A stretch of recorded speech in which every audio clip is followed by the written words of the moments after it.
Welcome, everybody, to the February 2013 CompTIA A+ study group from Professor Messer. I'm James Messer, and I'll be your host today as we go through what will probably be somewhere close to an hour, but if you've been to our other study groups, we somehow go way past that with going through the questions that you've sent me during the week. It's an opportunity to sit down and go through all the things that you would like to know about. If you're joining us live, and we highly recommend you do that, you can find out about that on the Professor Messer website at professormesser.com/calendar. You'll see exactly when we do these study groups. I try to keep that updated as much as possible, and you'll be able to register and send me your question so that I can answer it on the study group. That also gives you a chance to know when we're doing this live, and you can join us in the chat rooms. I'm looking at a chat room that is on professormesser.com. I'm looking at another chat room that is on Ustream. That's the current one that we're doing. Sometimes I change it week to week, but here I'm looking at that. So if you have questions during the live stream, put it right in the chat. I will absolutely see it on the screens that are right in front of me.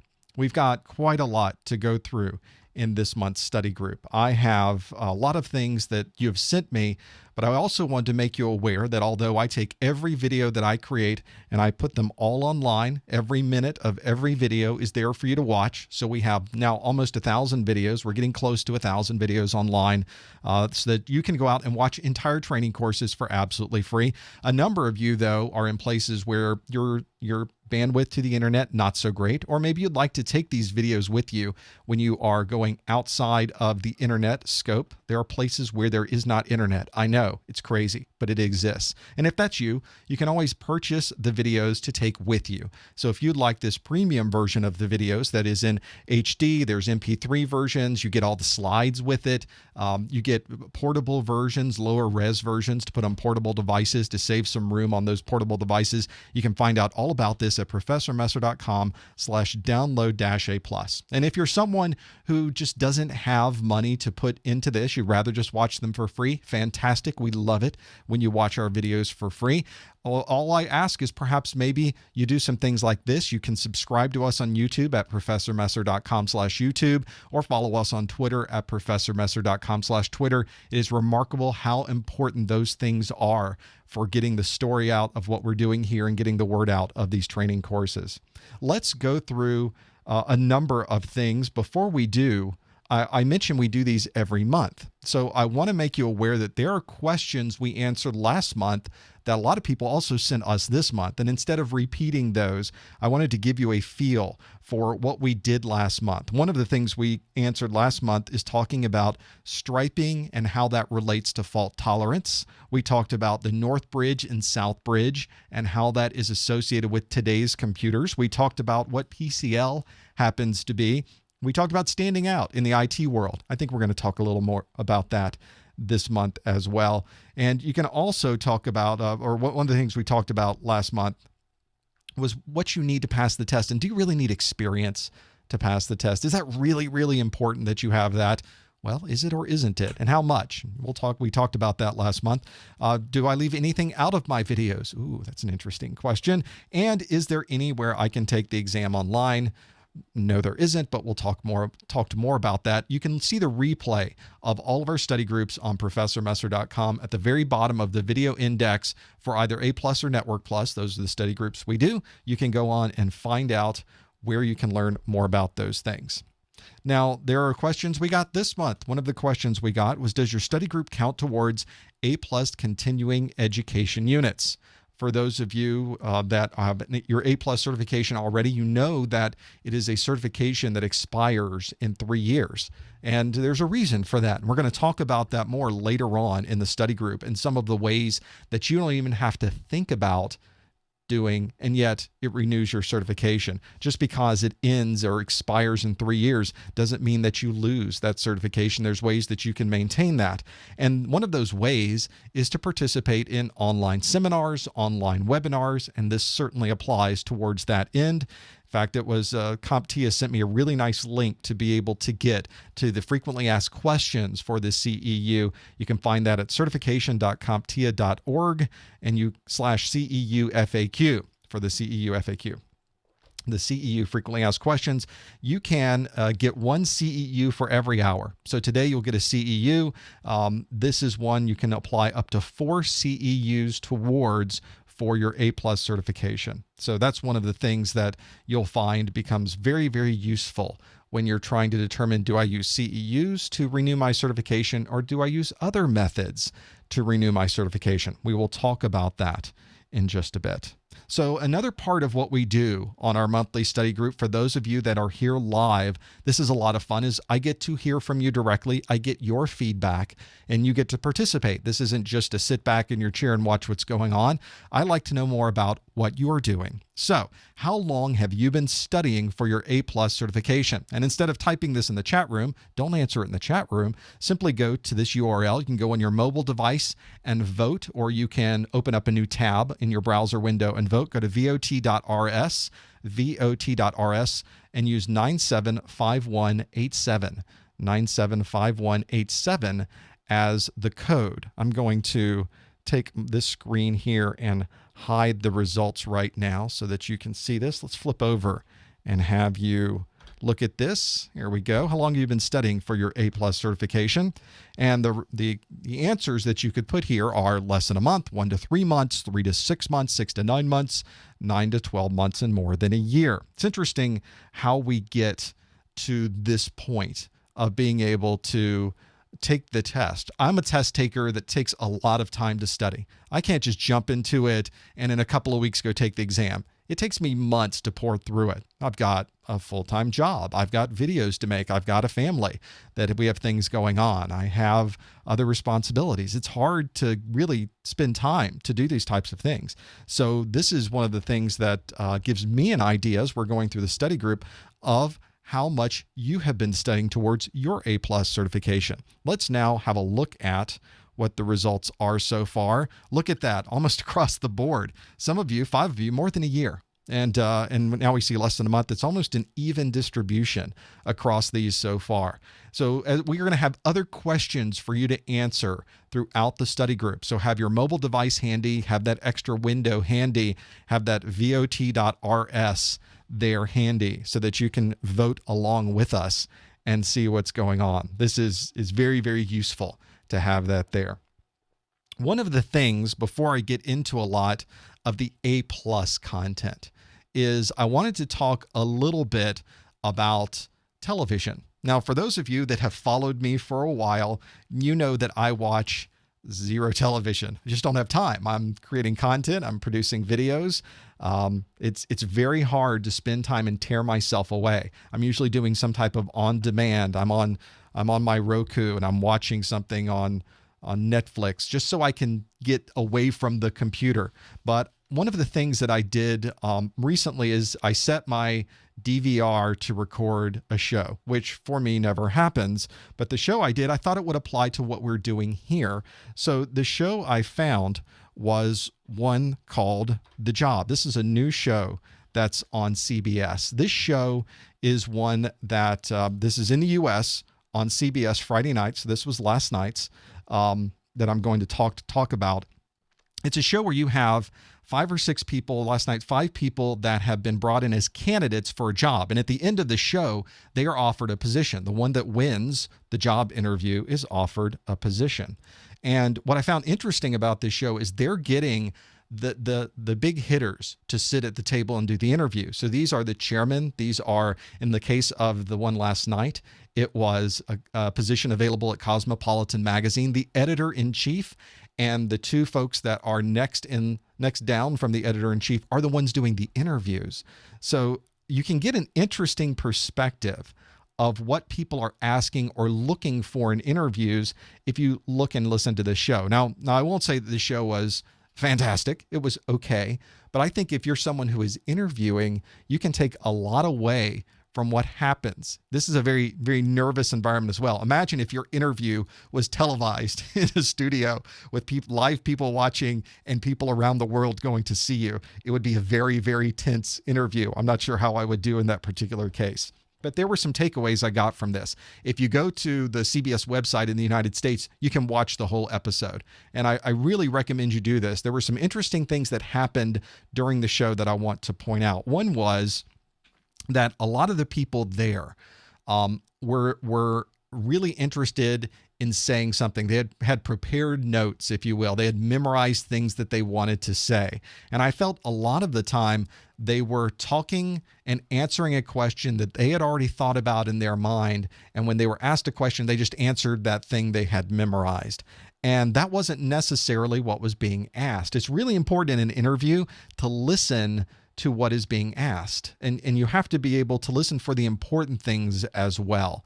There was a lot going on with those interviewees in their heads and what they were thinking about. There was one particular instance, and here's another good point to take to your interview. There was another instance where someone was obviously picked for this show. They knew they were interviewing for a position at Cosmopolitan. They were specifically picked because they had an interest in it.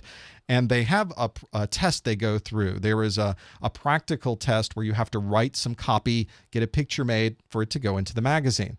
And they wrote the copy, and they were critiqued by the folks who were doing the hiring. And the critique to one person said, your copy didn't really have the same style that we're accustomed to in Cosmopolitan. It felt different than what would normally go in the magazine. And she said, well, yeah, I guess so, but I haven't really looked at a Cosmopolitan magazine in quite a few years. Really? You came to an interview and you didn't read the magazine? This is something that I run into a lot. I've sat on the side of the person doing the hiring, and people will come in and they'll ask me some very basic questions about what we do as an organization. Things that are on the front page of the website. At a bare minimum, when you walk into an interview, you should be prepared for that. It was shocking when she said that. And of course, the editor-in-chief said, what, you didn't even pick up a magazine? You were coming in here. You knew you were interviewing. Another person didn't have an answer. There was a quick fire round where they asked questions and answers. Another person just didn't have an answer for a question. She said, I don't know. And I thought, well, one of the responses from the editor-in-chief I thought was really interesting, who said, just make something up. Give us your best guess at what you think it is. Don't just give up at it. This is one of those times where you have to shoot and then maybe aim after the fact. If you don't know, give us your best guess of those. And she said, fake it till you make it. And it's interesting, in interviews, that can be very, very useful. Even if you're answering a question kind of wrong or you're not quite sure, you can always redirect the question and the answer around to things that you do know about. It felt really bad to see someone say, I don't know, when they should have redirected or at least given some type of answer there. So as I mentioned, I wouldn't say this was the greatest show in the world from a quality perspective. I'm glad it was on the DVR so I could fast forward through quite a bit, but it did give me some interesting insights. And if you're someone who is going through the interview process, and many of us are because you're getting this certification, I highly recommend that you have a look at that. Pretty interesting. Let's now get into some A+ content, some of the things that you are sending me. One of the questions that I always get throughout the month, and I still think it's pretty important to bring up, is there's 2 tests right now for A+. You could take a 700 series test. You could take an 800 series test. There's a difference between those 2 exams. It's not just a simple update. There are a lot of changes that have occurred, but there are a lot of things that are similar between all of those. Make sure that you go and look at the differences between all of those, because you can still go back and take the older 700 series tests. That's pretty important. Now, the real question is, of course, well, there's 2 tests. Which one do I take? Well, I think it's a pretty good thing to think about. I always recommend you take the latest version of the exam. That way you're being trained, of course, on the latest type of content. And it might even be something you can talk to during your interview and say, well, you know, I have the latest A+ certification. I know the old one gives you exactly the same cert, but I took the new one. I'm up to date on the newest technologies. I have the latest certification with those. The exams, both exams, the 700 series exams and the 800 series exams, give you exactly the same cert. You can take the 700 series and walk in and you have exactly the same certification as someone who's taken the 800 series exam. So you can choose which one fits your style or your knowledge base better. The reason that's overlap like this is CompTIA doesn't want to release a new version and then all the people that have been studying have nowhere to go. They have to reset everything. Instead, they give you a chance to finish it out. So I'm thinking most people will be finishing out their 700 series. The new people coming in to take the A+, probably going to take the 800 series. If you're wondering what which one you should take, download the exam requirements. We were going to talk more about that on the study group. Really, really, really important that you download the exam requirements. Make sure you do that. Very, very important. Let's now continue on to the questions you've sent me this particular month. And the first thing that I would like to do is give you a question. Do not answer this in the chat room again, but the question I want to give you is, it's kind of a test. How many Windows 7 editions are there? Anybody happen to know how many Windows 7 editions there happens to be? I'm going to show my screen here so that you can get a feel for this piece. Here we go. So if you go to vot.rs and use the number 62231, you can answer 4, 5, 6, 7, 8, or 9. Are there 4 Windows 7 editions, 5, 6, 7, 8, or 9 different Windows 7 editions? And this is important for your A+ exam because you're asked a lot about Windows 7, specifically the Windows 7 editions that you have available. And there's differences between those editions, and it's important that you understand those differences as well. This is one of those things that a lot of people didn't realize. Windows 7 was on the 700 series exam as well. The 700 series exam didn't start out with Windows 7, but a year later, they slipstreamed it in there and didn't tell anybody, didn't change any numbers. They just added it. In fact, somebody sent me an email and said, hey, I saw they changed the requirements to Windows 7. I said, what? Let me go out. You guys find this stuff faster than I do. And I looked out, and sure enough, they added Windows 7. I had to go back to my videos, make some Windows 7 videos, and that's why you see Windows 7 videos in the 700 series exams. So we have 32 responses. So what is it? What's the answer? Let's find out. If we were to look at the results, we see 4, 5, 6, 7, 8, and 9. It looks like most people answered 5 and 6. Everybody else kind of, one person said, yeah, 9 editions. Because it seems that way, doesn't it? There's a million different editions of Windows 7 that are out there. It's really interesting when you try to break it down just how many different editions there are. And I guess we could argue that perhaps the correct answer is 6, or maybe the correct answer is 5, depending on how you're counting. So that brings up yet more questions, doesn't it? Let's break this down, because one of the questions that I got this month was from someone who asked the question of, could you go through these differences? Tell me the differences between Windows 2000, Windows XP, Windows Vista, Windows 7. KM sent this in. This is a really good question because the A+ exam asks you very specific things about the operating systems. I'm not going to talk about Windows 2000. Even though Windows 2000 is covered in the 700 series, I'm going to talk about what's covered on the 800 series going forward. For the Windows 2000, it's really Windows 2000 Professional. I think there might be another one in the exam requirements. That's how long it's been since I looked at the exam requirements. But you might want to go out and have a look at those pieces too. But let's step through it really quick.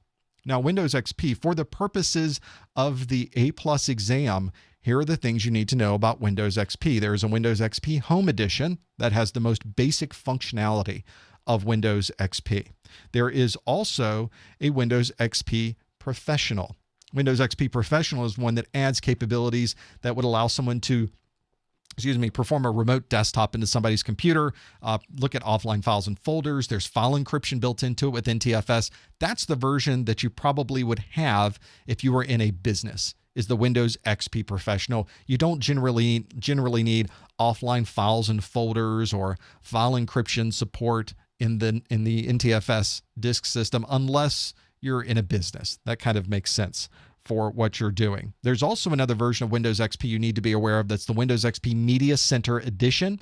This is one that's a box that you put next to your computer, and that box is designed to give you exactly information about and record information coming from your television. So if you wanted to record information you got on the job, you wanted to see that, you could have had your Windows XP record that for you if you were using the Media Center edition of Windows XP. Now, there's other Windows XP editions out there. There's a 64-bit edition. There's some other minor types as well.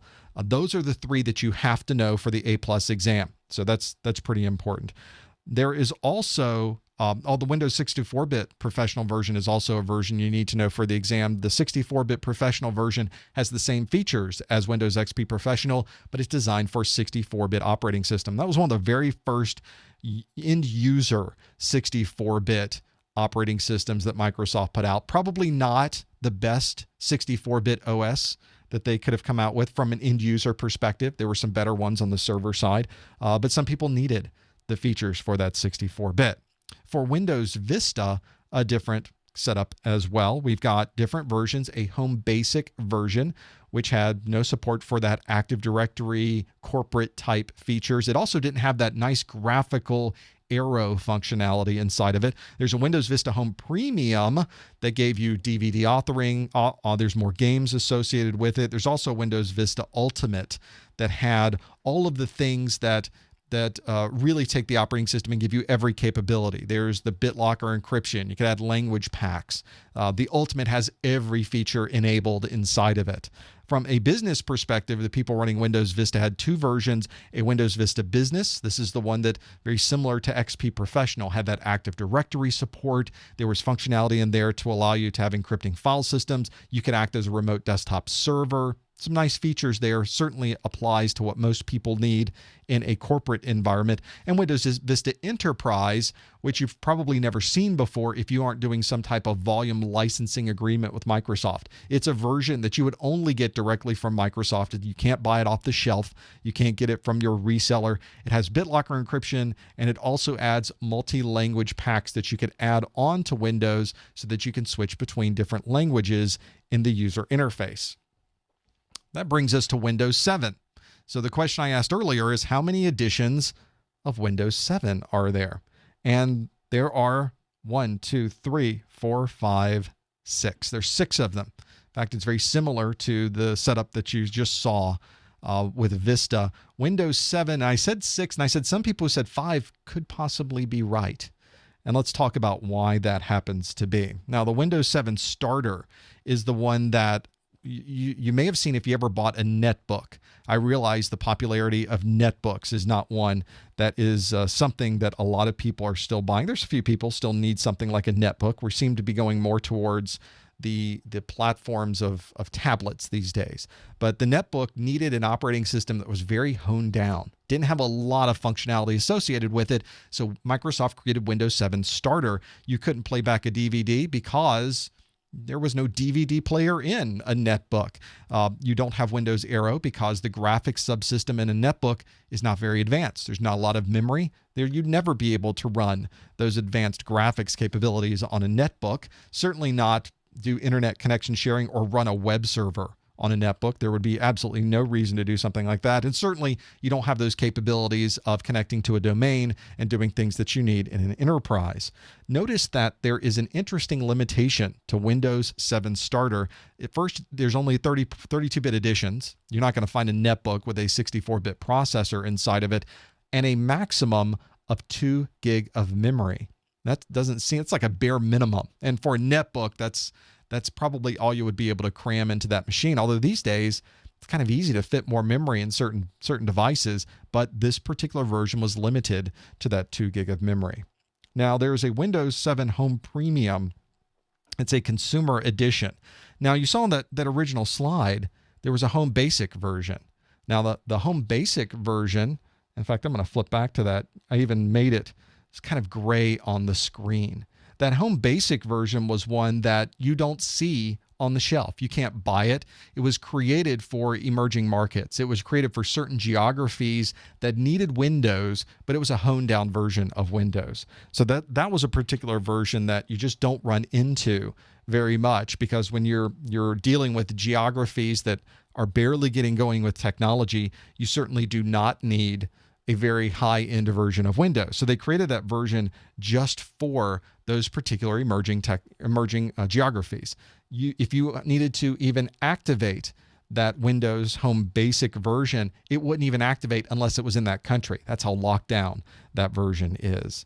There's another version, Windows 7 Home Premium. If you're at home, this is probably the version that you would have because it has all those consumer capabilities associated with it. There is a 64-bit version of that. A lot more 64-bit versions on the Windows 7 Home Premium, and you can go up to 16 gig of RAM in that 16 gig version and 2 physical processors. So quite a bit that you can work with there. There is a Windows 7 Ultimate. If you're a power user at home, this is probably the one that you're going to want to buy. It does everything that Windows 7 Enterprise version does. You have all of the remote desktop capabilities, the domain support. You can do BitLocker. It is fully blown and fully featured. And this also supports up to 192 gig of RAM. Let's say you're really needing that memory. You can buy 64-bit versions of that, and you can use a lot of memory in your system. There is also, I'll flip over to the Windows 7 Professional version. This is probably what most people would use in a large organization, is that Windows 7 Professional. It has all of those features we just talked about in the Ultimate version, but there's things like BitLocker that aren't in there. I think most people that are in very, very, very large organizations are running Windows 7 Enterprise. And again, that's something you only get if you have an enterprise license, a volume license from Microsoft. You buy it directly from Microsoft and you get it from that version. So in the chat room, people are saying, but wait, doesn't the 32-bit and the 64-bit count as different versions? See, the person who answered 9 versions, maybe you were close on that. I think the additions is what I was referring to, and the 32-bit and 64-bit are within the same edition in the Microsoft nomenclature. So that at least is my answer of how I'm going about it, but you lose nothing, right? There's your benefit of that one, is that nothing ventured, nothing gained from that piece. Let's take the other question, another question that came in this month. This question was one that came in from another person. We're going to talk about this. Which of these tools is often used for testing physical ports? Do not answer in the chat room. Do not answer in the chat room. The answers that you can see are at vot.rs. Look for the number 884192, 884192. And the answers you could choose are crossover cable, a loopback plug, a cable tester, a Torx driver, or a garden weasel. So one of those is the correct answer. So what would be used for testing a physical port? What would be closest to testing a physical port on this? You've got crossover cable, loopback plug, cable tester, Torx driver, and garden weasel. I'm hiding these results. Don't answer in the chat room. Let's see what you come up with. And I think it's important that we talk about this one. There's folks that were in the chat room this week. There was also some emails I got this week about testing and what you would use for testing physical ports and what that is about. Let's see, we got 33 answers here. So that's good enough, I think, to show and hide the results. And I didn't fool anybody with this one. 31 of you have said loopback plug. There are a few of you that said cable tester. Cable tester will do a great job of testing your cable, not really a great job of testing your physical port, however, that you're plugging the cable into. The crossover cable, nope, that would not allow us any testing. It will allow us to connect different devices together, but it does not actually test the port. Torx driver is a screwdriver with a Torx head on the end of it, and garden weasel allows you to get rid of weeds that have grown up around your blueberry bushes. So that probably is not the right choice either for testing your physical ports. Now, I mentioned this particular question because what I got in was a question from KV who said, in what instances would I use a loopback plug? That's how we got into this situation of trying to figure out testing of a physical port. And this is one that you don't do a lot when you're troubleshooting, so it may not come to mind immediately. These loopback plugs can be really, really useful for testing physical ports, especially if you want to prove that a problem is or is not with a particular physical port. You usually have them in a desk drawer. They might even come with a particular piece of equipment, and you put them somewhere. And you even forget where you put them. They were in a bag. They came with a bunch of stuff. I'm not sure where they are now, but you should probably keep in mind where those happen to go. They're really good when you need to finally run some diagnostics on these physical ports. There's loopback plugs for all kinds of connections, for fiber connections, for copper connections, for Ethernet connections, for WAN connections, for serial connections. All of these different loopback plugs may look different. They may be wired differently. You need to remember where all of these things are. There's a great website at spacehopper.org/5-n-1 where you can even make your own loopback. There's a great cable overview. You can make Ethernet, crossover, modem, null modem, and Cisco console cables using that particular tutorial. So if you're into crimping your own stuff, that's a great way to do it. You run into this loopback idea all the time. It doesn't even have to be a physical port.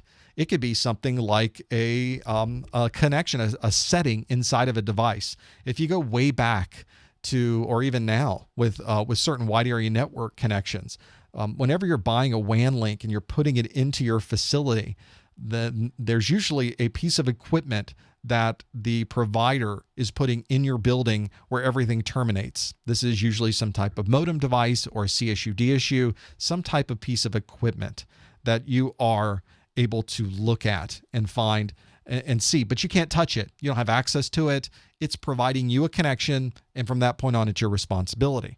So it's not uncommon to call the provider and say, we think we're having a problem with this connection out to you. We think it's your fault.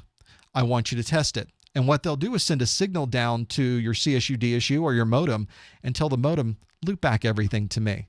So they effectively can now send information down to that device. It's going to, instead of sending it to you, it's going to loop it right back. It never hits your network and it comes back to them. They run these bit error rate tests, or BERT tests, B-E-R-T, bit error rate tests. There's all kinds of different types of tests you could run. They generally will run that for a certain amount of time, and they'll compare what they got back on the loopback. If they send a 1 down the line, they should get a 1 back. If they send a 0 down the line, they should get a 0 back. If they send 12 ones, they should get 12 ones back. And they can tell if they're losing anything or if there's a problem. So that's one easy way. And then, of course, they call you and say, nope, it's not us. We ran our BERT test. We got absolutely clean. We need to look at some other part of the network to determine where this problem might be occurring. Same idea with these physical ports. You can plug into a back of an Ethernet port and have your diagnostic software send information out the Ethernet port, and it will examine what it receives back, because all you're doing is looping back the signal, and it will determine when it sends a 1, did it get a 1 back? When it sends a 0, did it get a 0 back? That's very, very simple. It's one of the most easiest things you can do for troubleshooting a physical port. You run that for 5 minutes, 15 minutes, an hour, and you can determine exactly how many you actually got back. Did it work? Did it not work? Is this port working? Is this adapter card working properly? It either is or it isn't. That's a great way to test it. I love those questions that come in of how to troubleshoot those things. And that's a great way to go about troubleshooting those pieces. Let's talk about an acronym of the month. I like to every month do an acronym of what might be out there. If you go out to the CompTIA A+ requirements documents, there is a set of acronyms. The very back part of it are pages and pages of acronyms. There's a big list of them and the explanation of what they are. So I like to be able to also go through that list and pick one out and see if we really know what that means. This month's acronym is, what is Scuzzy? Don't answer in the chat room. Do not type that in. You want to instead go to vot.rs and you want to look at 30360 as the number of the vote that you want to go to, 30360, to be able to find that. The answers, the potential answers I gave you on what is Scuzzy are small computer system interface, the small computer storage interface, the storage component system interface, and the storage computer system interface. Whew, there's a lot there. Which one could that be? Now that brings up an interesting question, of course, about those pieces. What could that be? There's a lot of potential ones there. So 25 answers there. You kind of think about what you think Scuzzy might be. It'd be interesting to see what options we get here. 31 people have responded.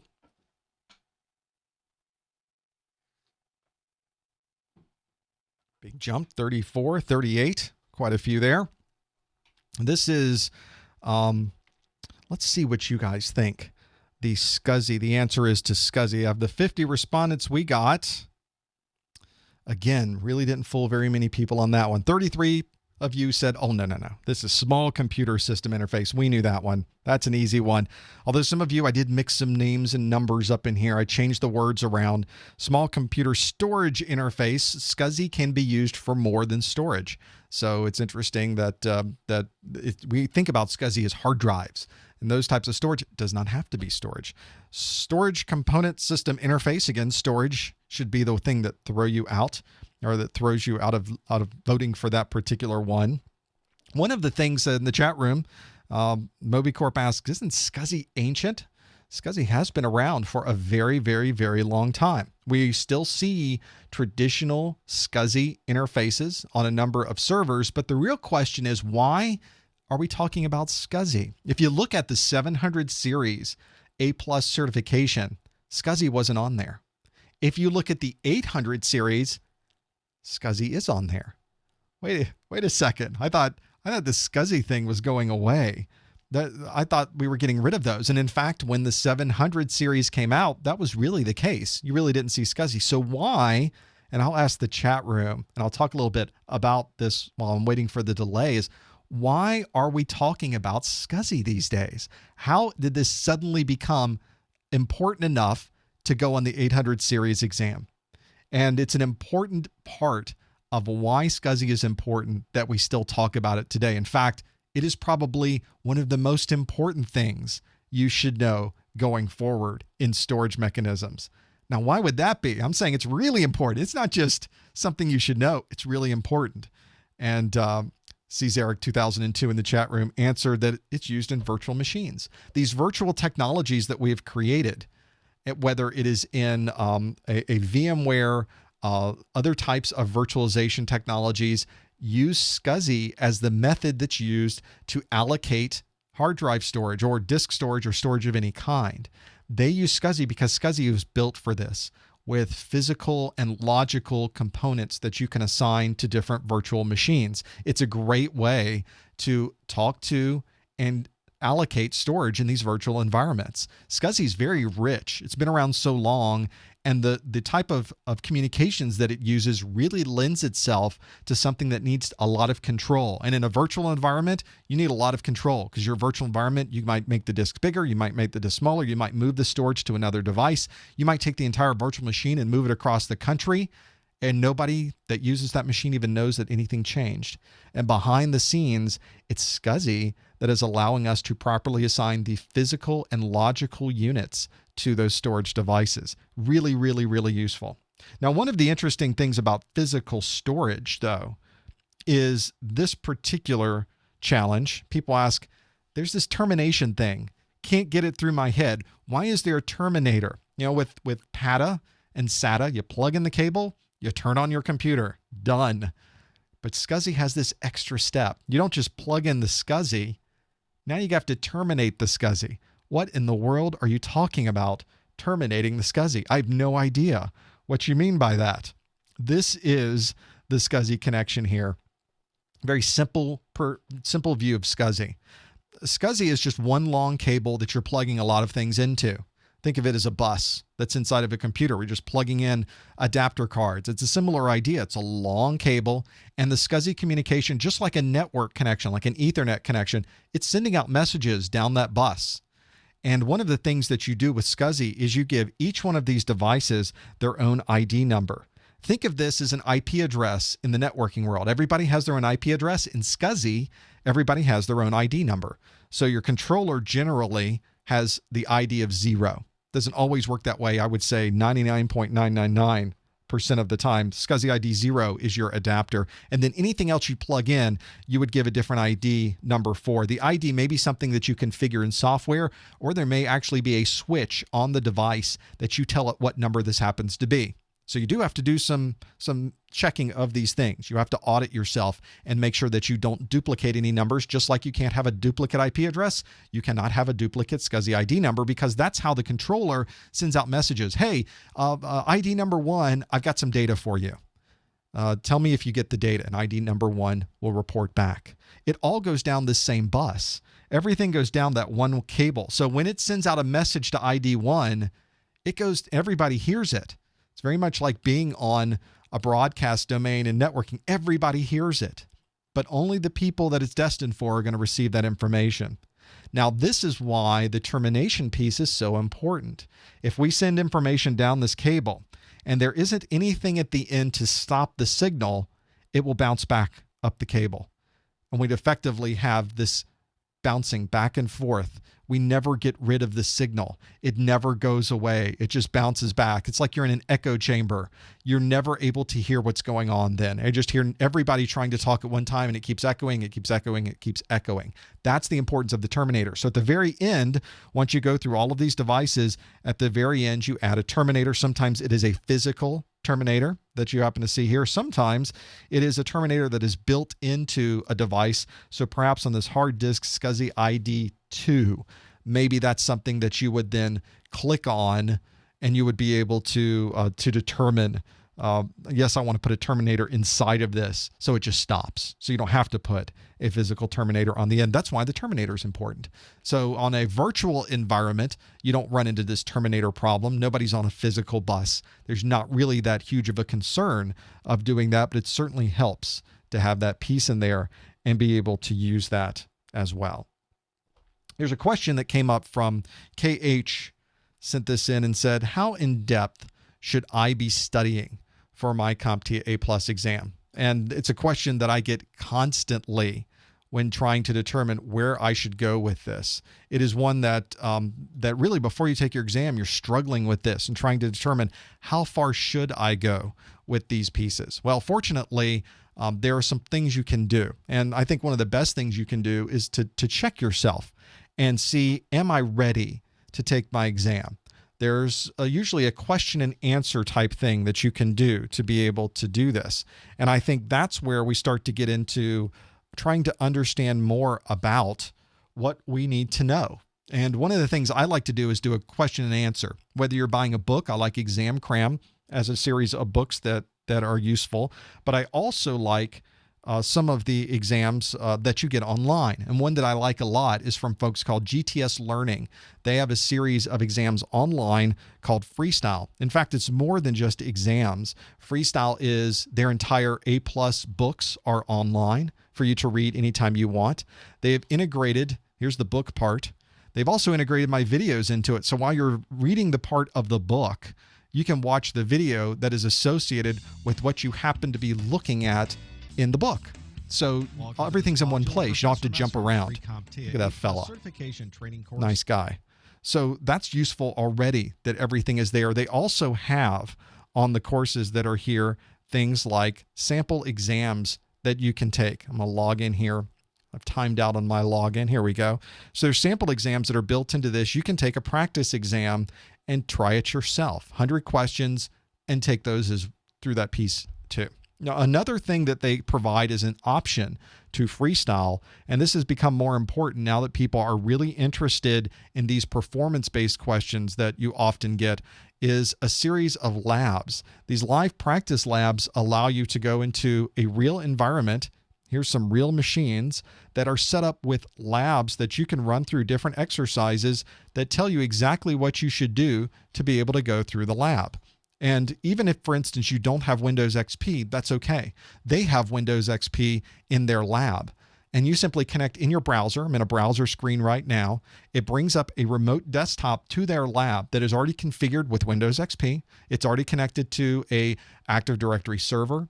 It's already got all the utilities that you need to be able to use Windows XP. And now you can do anything you want in this environment. You can try to break things in this environment. Look, I'm in my browser screen, and yet I'm able to use Windows XP. So if you're trying to learn the control panel, you go to Windows XP and it brings up the control panel. Like you're right there. Very, very useful to be able to have that. You can bring up a setting for your command line. Maybe you now go to run, you type CMD, and now you can perform pings. We know that we are 192.168.0.3. Is there a 0.1? It should be the Active Directory server, but I didn't turn on the Active Directory server. So you have that option to go back, click on your Active Directory server, and turn it on. Behind the scenes, it boots up. It's like having tons of equipment sitting there on your desk, all running and configured along with labs that step you through it. So really, really useful to have that there. And now you can do your troubleshooting. You can start up your Active Directory server, then try to ping it. This is the great way to try to do labs, is to try to do different things, try to make things break, see why things aren't working. That's really, really useful to go into that piece and try to see if I can get to that device and be able to do something with it. So really, really useful. If you want more information about these FreeStyle Labs, you can find all of this on the Professor Messer website, professormesser.com/freestyle labs. And the reason I mention it, now I work very closely with the folks at GTS Learning. I visited their office in London. I know the people that work there. Fantastic group of folks to be able just to work with. I would not be associating myself with them if I really didn't like their products and really didn't like the people and what they were doing. Whenever I've needed anything, they've always been really good at coming back and helping me. And these labs are a new piece that they've added because of the new performance-based questions on the A+ exam.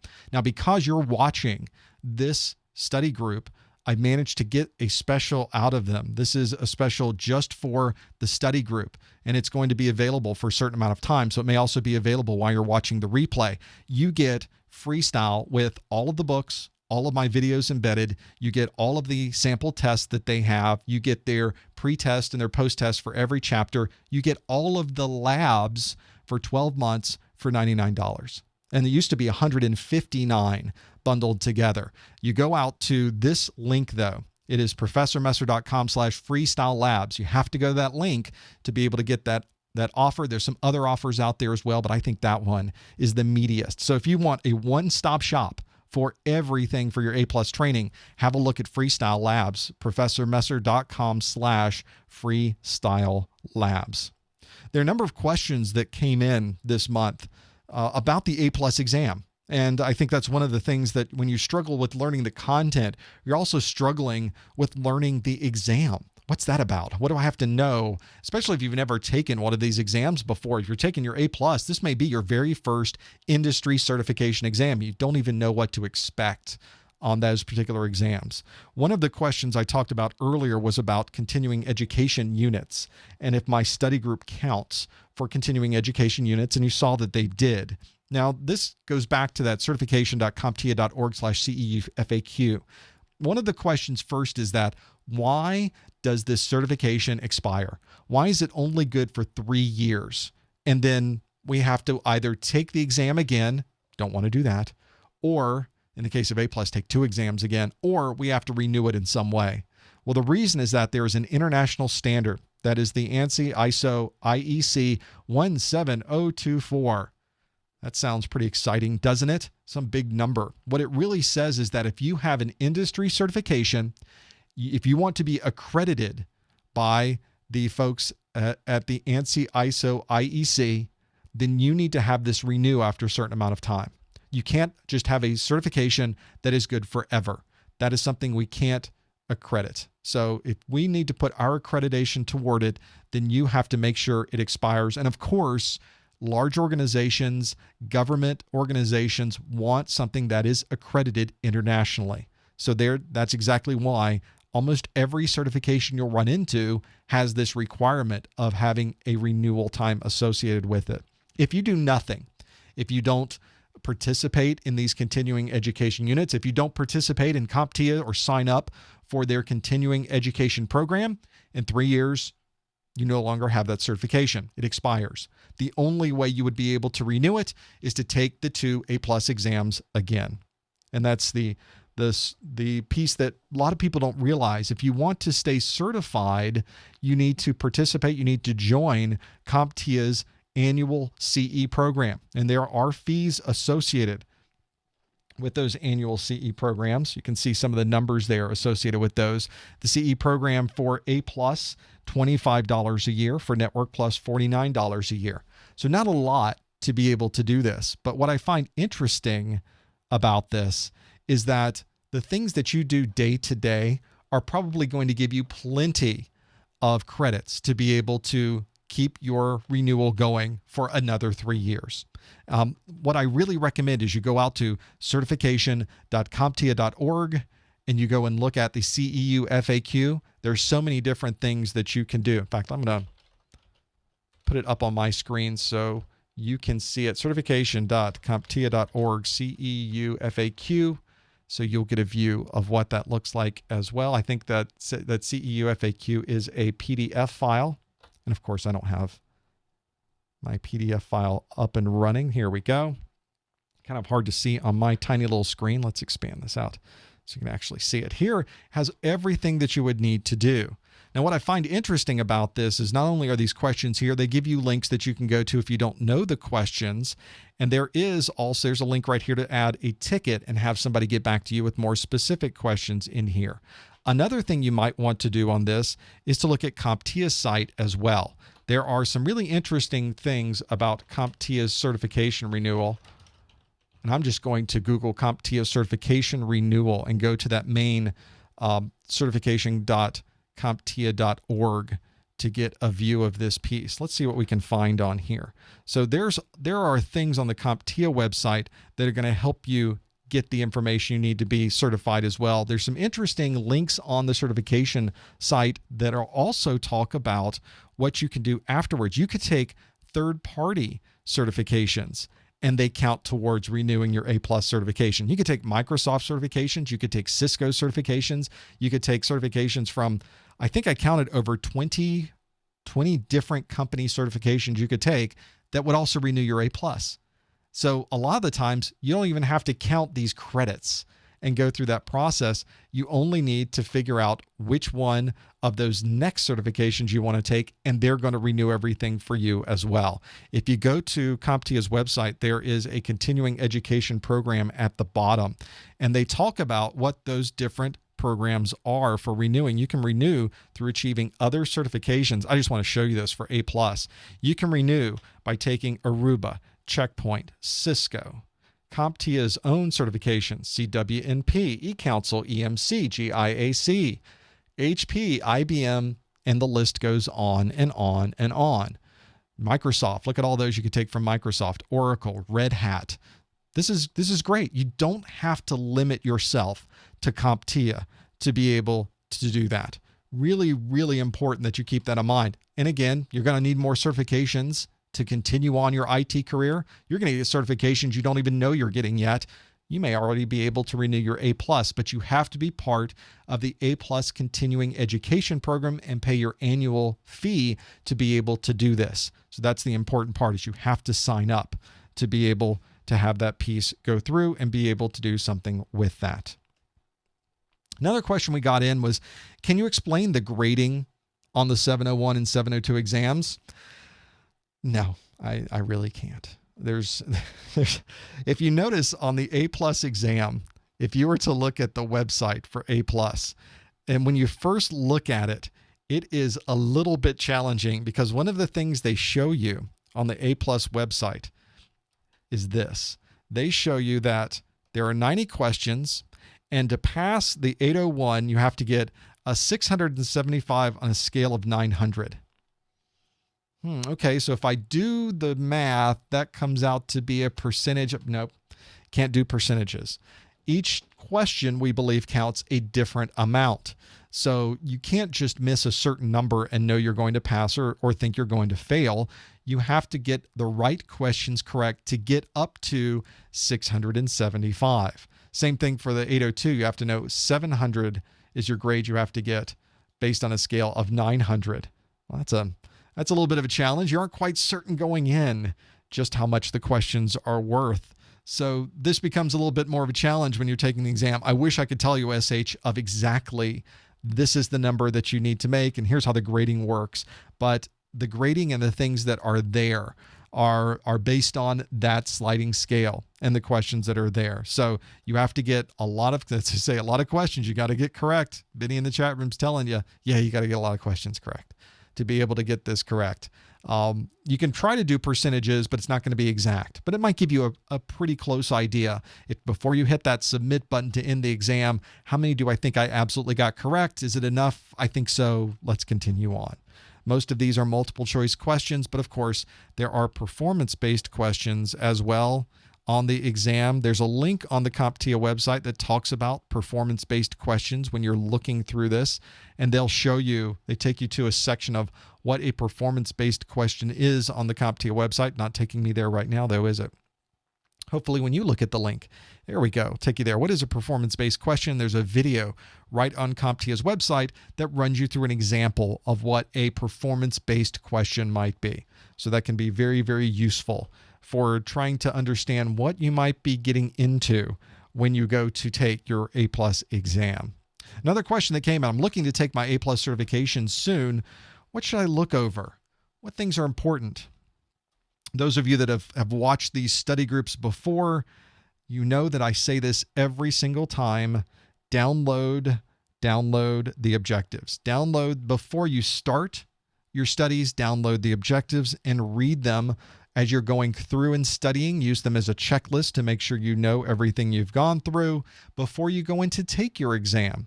Take this checklist, this objective list, and be able to use that as something that you can now feel good about what you're ready to walk into.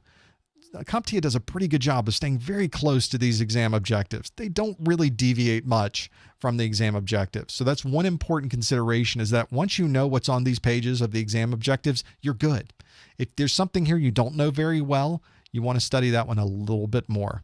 Make sure you go through that. You can see when you go through this exam, each one of these objectives is separated into different domains. So it will tell you exactly how much you need to know in each individual domain. So really, really useful to go into that and understand more about that on my website at professormesser.com/FAQ. And at the top of every single video index page is a link to the CompTIA objectives. You can't miss it. And if you still can't find it, Google CompTIA exam objectives.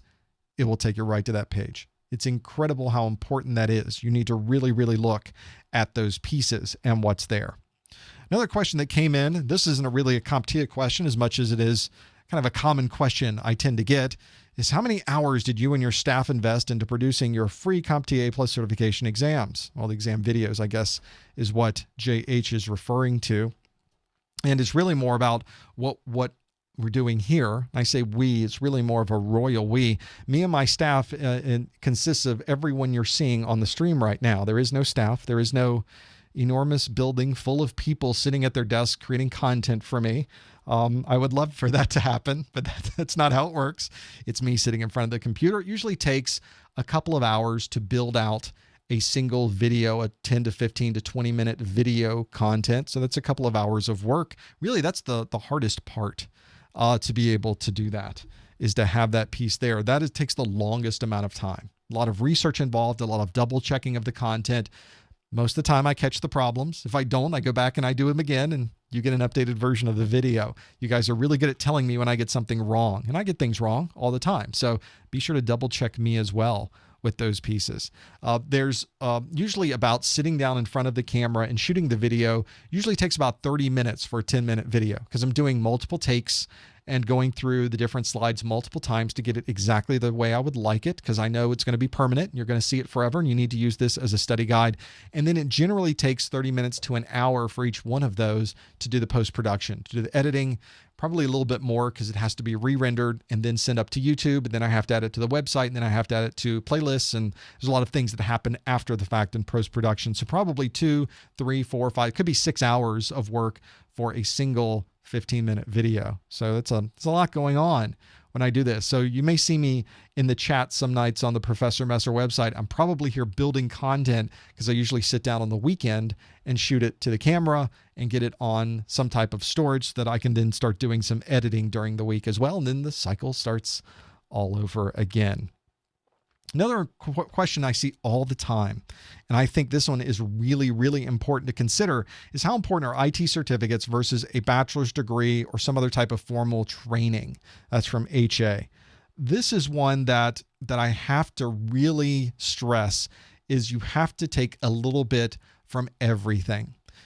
You can't just walk into an interview process with certifications and put it down and expect that you have everything that you need in front of you to be considered a good candidate for that position. You need formal training. You need some type of, not just formal training, but formal education You need a certification plus a degree.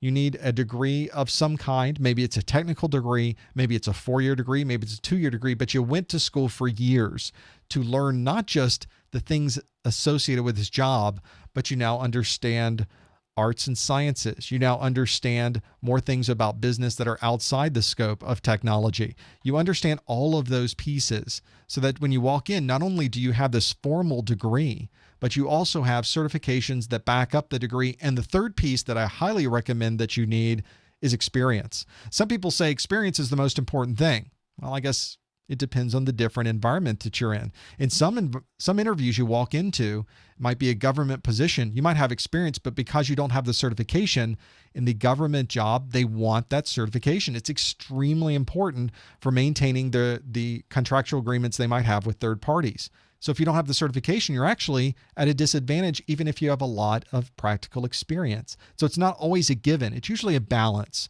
between all of those things. So make sure whenever you're walking into that interview process that you have as many of those things as you can. Sometimes the experience is one that you get as an intern, an unpaid position, a volunteer position. It's one where maybe you spend time at a local nonprofit maintaining their computers, keeping their antivirus updated, updating the operating systems, maintaining the hardware. That's great experience, especially if you're ready to walk into a job where you've got your certification and you have some practical education behind it. Another thing that I find a lot of people doing, and I really think this might be a mistake if it's not handled properly, is they get a lot of certifications. They get their A+, then their Network+, then their Security+, then some Microsoft certifications, then some Cisco certifications. Then they go and get other types of certifications. They go get a Linux+. They haven't even gotten a job yet, but they have 10 certifications to their name. If you walk into an interview and on your resume are 10 different certifications that are that diverse, they're going to look and think, maybe this isn't the job for you. You need something a little better than this, except you don't even have practical experience yet. So if you are someone who just loves to get certifications and you're walking into a position for a help desk, maybe only put the A+ and Network+ on there. There's no need to put the other certs. They don't apply to what you're getting into. You can talk to things that you've done with those pieces. But boy, you can really overhype yourself so that they look at you and go, maybe you're overqualified for this job. Such a thing exists. You don't want to hire somebody who knows way more than the position you're putting them in. They're going to be bored and they're going to leave. You want to find somebody who knows just enough to get into that position, who's going to learn as they go and be an asset for the organization that later on you can perhaps move up outside the help desk into server administration, network administration, security administration, or whatever it happens to be. So be very careful about overdoing it with those certifications. You don't want to run into those problems either. I always like to do a link on my study groups. The link of the moment today is one that allows you to find free books. And this is really a link for all kinds of free books.